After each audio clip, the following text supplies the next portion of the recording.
now. Thoughts on the game that you witnessed unfold before your very eyes in Baltimore this past weekend? Coming away from it after a couple days, you see some good things on film, but I'm still disappointed because I kept saying to Jeff, I feel that the Bears lost the game; they didn't get beat, and there is a differential between those two things. I think they made some mistakes that really came back to haunt them, whether it was in the red zone early in the game or a couple of defensive plays that came back to haunt them in the later part of the game. So I'm disappointed, but it doesn't make me lose any faith in Ben because I think what he said after the game and the podium, saying that the leaders got to take accountability inside the locker room of making sure that these guys are mentally and physically prepared to go out there and battle. And I like to hear that out of a head coach because he's not the guy inside the locker room once the doors are closed. It's the guys on that football team that have a little bit of cachet walking around in there that got to stress the point to these guys that they have a chance to be a good team, but they're not a good team if they make their own What mistakes. does that look like then, Tom? Give us an idea because you can't just walk in and say, guys, we got to stop the penalties. Yeah, I mean, everybody knows that. So what is it that happens amongst those leaders, especially and those vested veterans, trying to convey the message? Because the coaching staff seems to be tapping out. They're like, we've said all we could say about this. Well, I think you got to make sure that guys are, first of all, on time in the morning, paying attention in the meeting room, carrying it out to the walkthroughs, and they're not making mistakes or jacking around in the background. Making sure when they're on the practice field that they're doing things, whether they're in full pads or no pads, they're doing things that are being done at a speed that will improve them. And it is about the full concentration. And there was one time it was funny because when I was playing for George Allen in the USFL, we lost a couple games, and he was kind of mad at the way that we were going about practice habits. So instead of filming the actual play that we were practicing, he was filming the guys in the background. And so he put it up in a team meeting, That's and he great. saw a bunch of guys jacking around. That's And awesome. he said, "You guys, listen, I can only yell at you so much. I want to show you why we're losing." Wow. And he only had to make the point once, and we ended up turning it around and having a really successful second year in the USFL. We ended up getting beat in the USFL championship game. However, he made his point, and he didn't have to make it twice. So I think when you get Ben after the game making a point to the veterans and even the young guys from the post-game podium, you better get the message once. I think that's great. So they go to Cincinnati this weekend. This is a Bengals defense that has just been absolutely decimated. They might play without their best player. Trey Hendrickson is, he only played 23 snaps. But they've been carved up here the last couple of weeks. They're giving up an average, if you can believe this, you guys, 436 yards per game the last 3 weeks.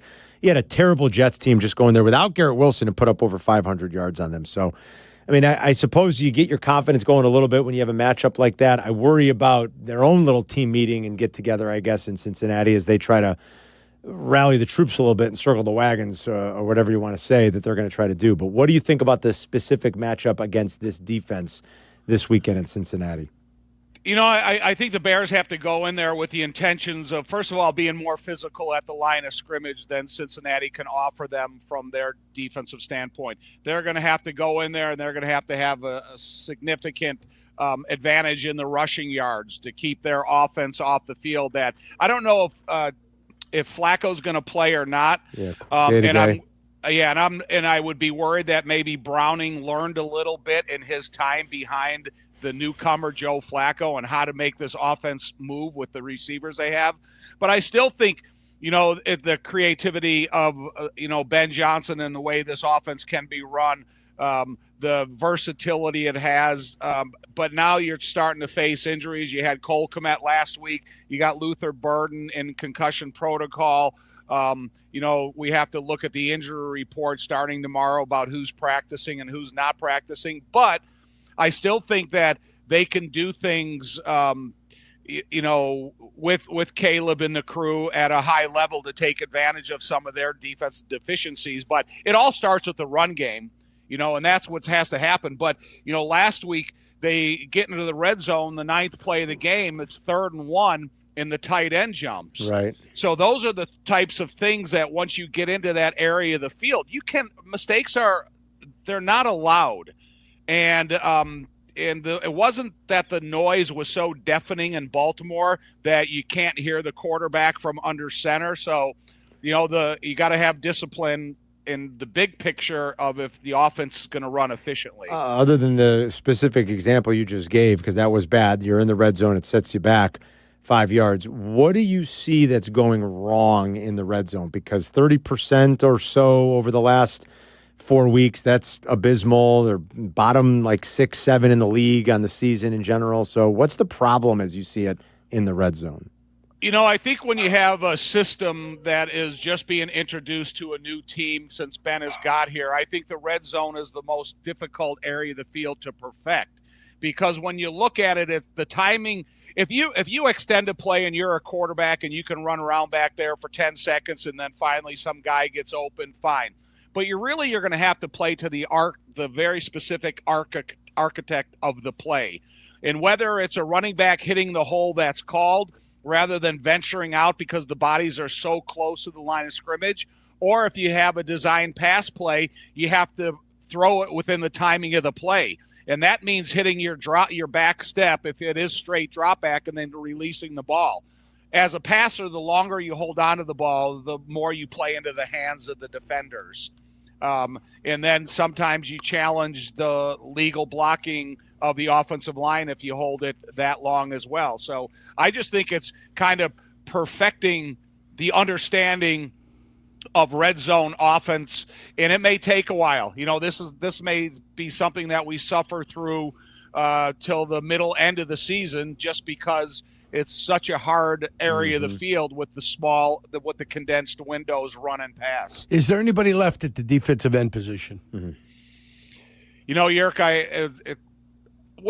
Daniel Hardy, he's going to get some extra reps. You got to say Austin Booker is going to hopefully be activated this week, and get some reps. Unfortunately, Shamar Turner goes down because he was playing well at the defensive end. But, Yerk, I did have a question for you, because on the 29th defensive snap, they had 4 defensive linemen up on the ball.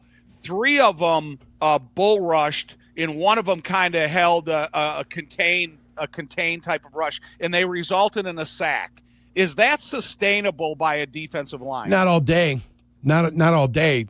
On maybe one pass rush, every other thing, you can't bull rush all day. You can't bring the sledgehammer. You just get exhausted, Yerk, or what? Yeah, that's the one. Grady Jarrett made the play, and Dexter ended up with the with the sack when they came around. No, you can go to a bull rush. And, that forces the offensive lineman then to have to throw an anchor down. He's got to throw an anchor down. You get bull rushed twice into the backfield all the way to your quarterback. You're anchoring. You got to throw an anchor. It makes you susceptible to something else. Right. But you could probably do that. If you're going to rush the passer 30 times, you could probably do that about 4 times. But you're going to be exhausted if you try to do that every single time. That makes sense. Our problem is Deo is not a very instinctive player. He is robotic when he's out there, and that's concerned because they chose to pay him. Yeah. So why they chose to pay him and bring Deo in? He's a great effort guy. Like, he plays hard. The guy flies all over the field. He does not stop moving. He does not stop running. He does play You give hard. him all the credit in the world from the moment of the snap to the whistle. He is moving. Yeah. He is giving you effort. Right. The problem is it's just not that good. There's a certain skill level that you also need to have, and I don't know if he has it coming off the corner with any pass rush move but the bull rush, and that's all he has.